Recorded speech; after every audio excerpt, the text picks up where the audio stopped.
Welcome to a new unit all about division and how division and multiplication are related.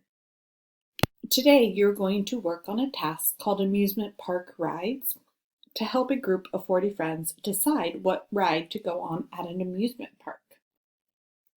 Have you ever been to an amusement park? Here's the task for today. Let's read it together. A group of 40 students go to a local amusement park. The students agree that they will go on every ride together as one whole group. Here's a list of rides and how many people fit in each car. So here are the rides and then the number of people per seat.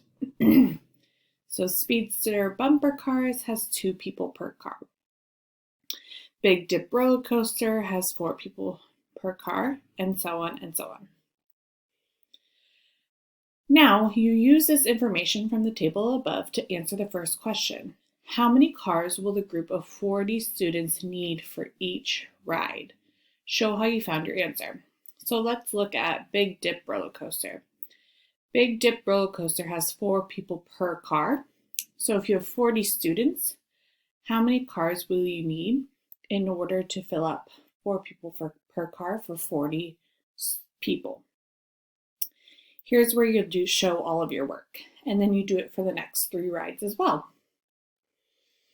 Number 2, the amusement park rules state that all seats in the car must be filled before the ride begins. Does this group of 40 students have the right number of people to do this for each ride? Why or why not? So, you can use the information that you found out for number 1 to answer the second question. The second question says that the seats in the car must be filled before the ride begins. So does 40 students evenly fit in all 4 of the rides? That's what you're answering. Finally, if one person gets sick and cannot go on any ride with the group, how does this change the group's ability to fill up the cars? So consider your work for the first 2 problems when now you only have 39 students to account for. How does that change anything? Be sure to show all of your work in the blank spots on your paper.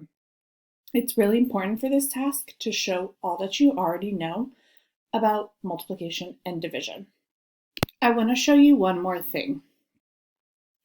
This is what we call the rule of 4. And the rule of 4 just shows how many different ways you can represent your math thinking. So you can represent it graphically with diagrams, pictures, graphs.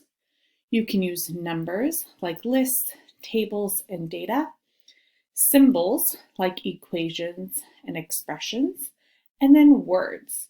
So when you're solving all 3 of your problems, push yourself and see if you could use all 4 of our rule of 4 to represent your math thinking. Good luck with your task today.